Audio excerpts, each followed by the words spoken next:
Flashback. Breakfast nila tosino. Chicken tocino. Chicken tosino. Saka may... Tender sugar glazed chicken tocino served with sunny side of egg and garlic sauce. Let's unpack. Hati tayo. Tapos hati rin tayo dito. Oo, sarap ah. Yung egg niya parang ano ba yun? Yung sa sa Japanese yung tamago ba yun? Yung hindi square tapos ginagano'ng gano'n. Or yung isa, yung parang nakikita mo yung madalas sa ano yan? Is that? Oh shit! What is that? Oh, you. Magkano yan?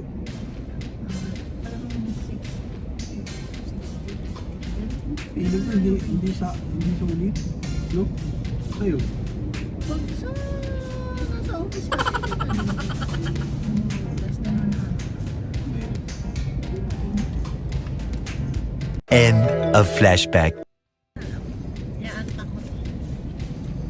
Ano gusto? Ito mahal to parang 100. Oh. Big time meals. Chicken barbecue. Chicken quarter. Base with peanut based java sauce and Pagmila. with the early morning. Wow. Pinaganda. Pinaganda lang yan. Ganda ng title. Init. Tananan! Wow. Masarap ah. Masarap guys. Mas mukha siyang legit na pagkain kaysa dito sa breakfast. Mura yun. Kahit ako. Mas mukha siyang legit. Oh! Diba? Oh! 100 magkano? 100.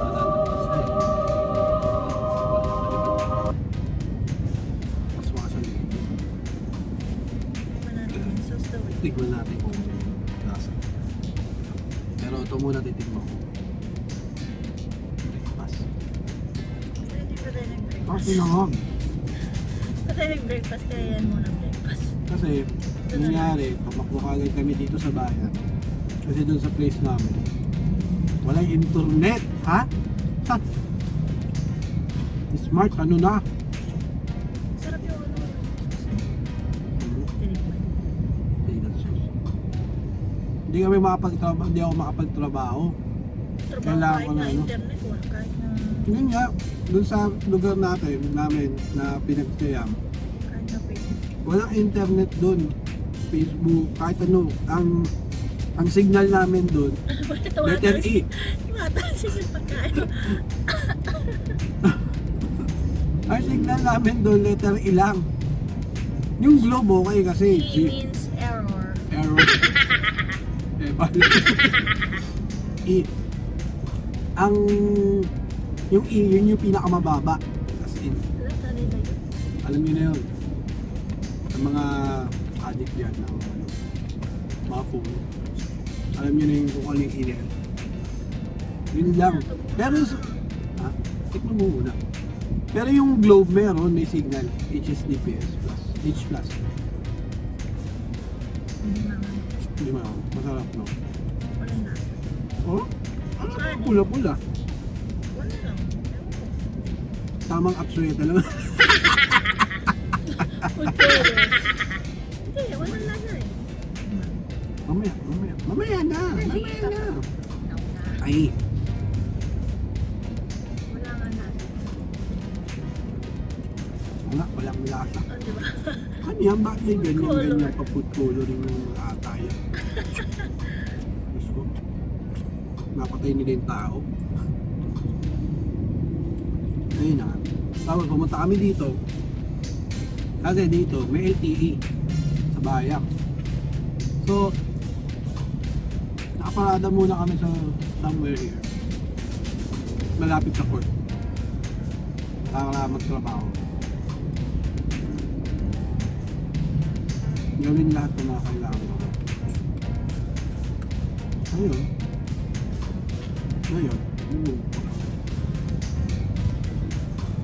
So, kayo. Gets na lang ano. Matatanong ninyo, anong mga ginagamit namin para sa pagkikita? Ang mga gusto mag-freelance lang. Basically, laptop. Hindi. Pwede rin naman desktop. Pero, Ano na, deliver yung desktop sa kotse mo para? yun nga, laptop ang bilhin nyo. Mag-invest kayo sa laptop. Kasi, may mga laptop ngayon na medyo high-end na. Kahit yung mid-range na makakagawa ng trabaho na okay, kung developer, sa web developer, ang essentials lang naman na mabigat din, Photoshop.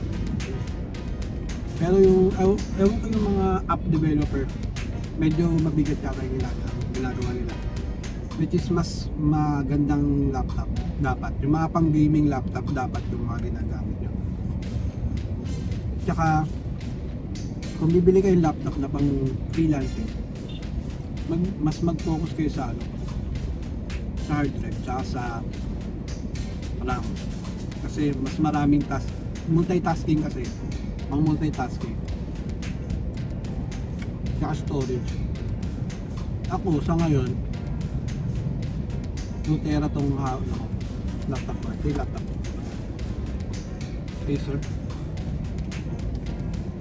Acer na 8 Gen i5, 12 gig yung RAM, 2 terabytes yung hard drive. Ilang na? 12. Kasi may 4 siya dati. Pero binili ko to 4 lang. Ito yung sa akin. 4 gig. Ito ang mabangis yung sa kanya. Acer Nitro 5 Ryzen processor. SSD na 125. Tama, 125. 128, 125 gig. So, yung mga video namin na to, eto, yan, yung pinapanood mong yan. Diyan ini-edit. So, ang malakasan niya. Although ito sa akin, kaya rin naman. Kaya rin mag-edit. Ano to? Freelancing 101. Freelancing one. Sa mga you could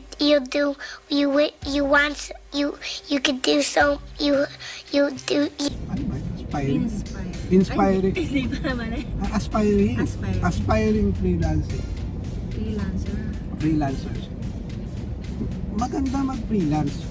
Una, makakapagtrabaho ka habang nakakagala ka. Ito na. Tulad nito. Ngayon, Sa galaan kami. nasa galaan kami. Pero nakapagtrabaho pa rin kami. Subukan mo sa corporate world. Sige. Suntukin ka na mali din. Hindi ang i-discuss mo kanina. Oh, yun. Mga Dito kailangan. muna pala. Tapos, yun lang. Mga essentials. Laptop. Tapos, internet. Magandang internet dapat. I would advise Meron kayong smart or globe. Smart or Globe. Dalawa dapat para meron kayong alternate. Meron nabibiling parang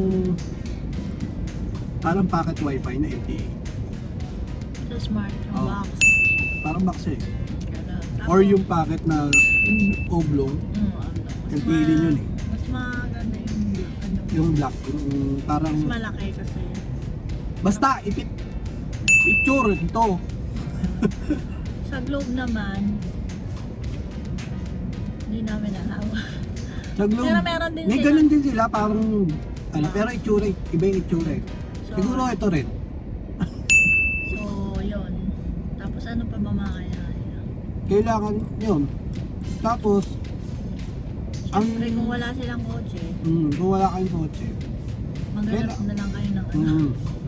kailangan ang problemahin nyo kasi yung power source. Kasi most of laptops, like mga 4 hours ang pinakamatagal, no? 4 hours ang pinakamatagal. Yung sa kanya kasi parang 4 hours, kaya lang minimum performance. Kumbaga mababa yung performance niya. Kaya pero tatagal siya 4 hours. Magagawa niya yung mga trabaho niya within 4 hours. Pero bitin yun kasi 8 hours ang pinaka full time. Kung part time, sakto na yun. Kaya lang at least kung full time ka, dapat ang laptop mo nasa 6 hours ang buhay niya or 5 hours. Kung may kotse kayo or may sasakyan kayo, I would advise na bumili kayo nito. Gamit namin. Ito ano eh. Pero medyo ano siya, pricey. Ito nga medyo pricey to eh. 300 watts lang yan. Ang tawag dito power inverter. Yung 12 volts, kino-convert niya ng 20 to 20 volts. So, nasaksak mo lang siya doon sa cigarette cigarette port. And then pwede ka na magsaksak ng mga 220 stuffs. Laptop, something. Pero, Internet. dapat hindi ka lalagpas dito sa 300 watts threshold niya. Pag lumagpas ka dyan, magsa-shutdown yung system. Ganun to nag-work. Meron nagbabaris to. May 300, may 150, may 300, may 1,000, may 1,500, at ang alam ko may 2,000 din ito. Isipin mo yung 2,000 watts, pwede kang gumamit ng induction cooker sa loob ng kotse. Ganun yun kalakas. Oo ganun kalakas yun. Ano pa? Eto, Natapos na astig na ito. Tapos, yun nga, internet. Tapos, komportableng lugar dito sa kotse. Yun lang naman, actually. Pero yun nga talaga, medyo pricey. Ako sa inyo, kung mag-uumpisa kayo, laptop, yun ang pinaka talaga, the best. Laptop at magandang internet. Yun ang dapat nyo inuuna. Minsan kasi yung mga client, pag ini-interview kayo, nangingin sila ng speed test ng internet nyo. Screenshot nyo na. Internet. So, ang gagawin nyo muna, siyempre kung magpapa-interview kayo, dapat nasa bahay kayo or doon kayo sa lugar na malakas yung internet. So, pag nasend nyo na yung screenshot, nasend nyo na yung screenshot, Pwede na kayo kanta. okay na yun. Pwede na kayong gumamit ng mobile data or Kung ano yung mabilis. hotspot or ano. So, okay yun. Basta pag nagpapa-interview kayo, gagawin nyo doon sa lugar na malakas ang internet. Sa bahay nyo or sa bahay ng kapitbahay nyo or sa bahay ng nanay nyo kung saan may PLDT fiber or globe home broadband na yung malakas talaga din. Para sure ball na hard kayo. So yun. Ano ba? Freelancing na. Kasi kami medyo na medyo may sasakyan na rin kami. Kaya medyo easy lang. Pero kung ikaw, kunyari laptop, tapos trip mo, yun pa. Kung wala naman silang sasakyan, mag-ready kunyari tapos magbabakasyon sila. I-search mo na nila sa internet kung saan pwede silang tumakbo once na kunyari meron silang gagawing trabaho or tawag, ganyan. So sila pwede mag-stay. Or kung yung lugar naman na pag-stayan nyo may internet or may wifi, mas maganda yun. So parang open ka lang, tapos mag-over na doon or mag-legit ka na, at least andun ka pa rin.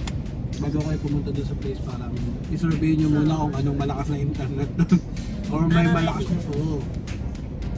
Pero tips, kung magbi-beach kayo, doon sa front side ng beach, malakas lagi internet doon. 100%. Sa lahat ng beach na napuntahan natin, palaging front side ng beach ang malakas ang signal.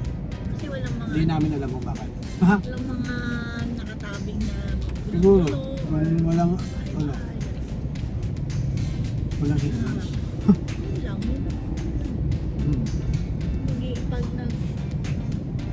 Tapos kung talagang nag-freelance, wala kayong maaanuhan, pwede rin kayong mag-invest nun sa kaya lang ang bigat nun, kamote. Kung dadalhin-dalhin mo yung kahit saan, yung power bank na malaki, yung 80,000. pag nakamak kayo, pwede yung power bank na ganyan. Mm. Ah. 30,000. Oo, kasi yung Mac, parang MacBook. USB port siya eh. Hindi kasi ang MacBook Pro. USB port sila eh. So, kunyari Yung wala Macpan. na kayong internet, ay wala na kayong lobat na kayo, pwede to. Kasi may USB port yung MacBook Pro or MacBook or basta yun. Type C? Type C ba yung ano? Starter? Hindi, yung ano, Ah, okay. pang ano, Ah, okay. From power brick, ilang volts yung nilalabas mo? hindi ko sure eh, pero may nakita ko, ganito gamit din nasa amin. Anong klase MacBook yun? MacBook kayo? Hindi ko na alam, parang Manipis lang. may Apple logo siya sa Yeah? manipis lang. Oh, MacBook. So, ganito gamit niya, nag-charge siya ng MacBook niya. Yup, sure kasi Nalulungkot sa ako. hindi kami user ng Mac. May Mac kami sa bahay pero ano siya. Mac. Mac? Oo, yun sa bahay lang siya. Yung may... Yung flat? Ito. Yung ganon, so hindi namin alam.